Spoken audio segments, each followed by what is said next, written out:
ये जो स्क्रीनशॉट्स आप देख रहे हैं ये किसी ग्लिच का रिजल्ट नहीं है। ये वो पोस्ट हैं जो अलग अलग प्लेटफॉर्म से ब्लॉक या हटा दिए गए। सवाल ये है आखिर इनमें ऐसा क्या था जो इन्हें देखना भी अलाउड नहीं रहा। इंडिया में अब एक 52 सेकंड के एनिमेटेड वीडियो को लेकर बड़ी डिबेट चल रही है। सवाल ये है कि क्या एक छोटा सा कार्टून वीडियो इतना सेंसिटिव हो सकता है कि उस पर एक्शन लिया जाए, और अगर लिया गया तो क्या ये कानूनी तौर पर सही है या फिर इससे फ्रीडम ऑफ एक्सप्रेशन पर सवाल उठते हैं। 7 फरवरी को द वायर के सोशल मीडिया और यूट्यूब हैंडल्स पर एक एनिमेटेड कार्टून वीडियो अपलोड किया गया। वीडियो में पार्लियामेंट के रीसेंट स्टैंड ऑफ का कमेंट्री थी, खासकर उस मुद्दे पर जहां ऑपोजिशन चाइना के साथ 2020 के बॉर्डर टेंशन पर डिस्कशन चाहता था, लेकिन प्राइम मिनिस्टर ने बोलने से इनकार किया था, लोकसभा में ही नहीं पहुंचे। वीडियो 2 ही दिनों में वायरल हो गया और 9 फरवरी को द वायर का इंस्टाग्राम अकाउंट अचानक ब्लॉक हो गया और इसके साथ अगले दिन एक्स को भी नोटिस भेजा गया ताकि वीडियो वहां से भी हटाया जा सके।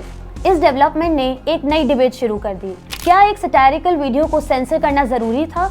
इंडिया का कॉन्स्टिट्यूशन आर्टिकल 19(1)(a) के तहत सिटीजन्स को फ्रीडम ऑफ स्पीच और एक्सप्रेशन के राइट्स देता है, लेकिन इस फ्रीडम पर रीजनेबल रेस्ट्रिक्शंस भी होती हैं, जैसे नेशनल सिक्योरिटी, पब्लिक ऑर्डर या डिफेमेशन के केसेस में।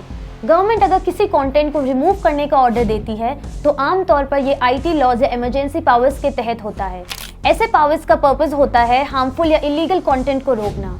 यहाँ कोर क्वेश्चन ये है कि क्या इस स्पेसिफिक वीडियो ने ऐसे किसी रूल को वायलेट किया था या फिर एक्शन प्रिकॉशनरी था। प्राइम मिनिस्टर नरेंद्र मोदी ने पिछले साल एक इंटरव्यू में कहा था कि क्रिटिसिज्म डेमोक्रेसी की आत्मा होती है और क्रिटिसिज्म ज्यादा होना चाहिए, खासकर जब वो फैक्ट बेस्ड और कंस्ट्रक्टिव हो। तो अगर मुझे एक वाक्य में कहना है तो मैं उसका स्वागत करता हूँ, क्योंकि मेरा एक कन्विक्शन है कि क्रिटिसिज्म ये डेमोक्रेसी की आत्मा है। उन्होंने ये भी कहा था कि क्रिटिक्स को करीब रखना चाहिए क्योंकि उनकी बात से डिसीजन मेकिंग बेटर होती है। इसी कॉन्टेक्स्ट में कुछ ऑब्जर्वर्स ये कह रहे हैं कि जब क्रिटिसिज्म को डेमोक्रेसी का एसेंशियल पार्ट माना जाता है तो फिर सटायर या कार्टून जैसे एक्सप्रेशंस पर एक्शन लेना लोगों को कॉन्ट्रडिक्टरी लग सकता है। पिछले कुछ सालों में कॉमेडियंस और सटारिकल क्रिएटर्स के केसेस भी डिस्कशन में रहे हैं, जहां उनके शोज कैंसिल हुए या लीगल इश्यूज आए।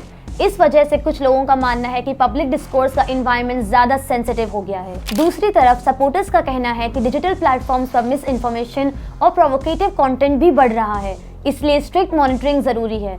उनका आर्गुमेंट है कि रेगुलेशन का पर्पस क्रिटिसिज्म को रोकना नहीं बल्कि हार्मफुल कंटेंट को कंट्रोल करना है। अगर एक छोटे से वीडियो को चुप कराने के लिए इतनी सख्त कार्रवाई की जरूरत पड़ती है तो ये सिर्फ एक कंटेंट का मसला नहीं रह जाता, ये आवाज का मसला बन जाता है।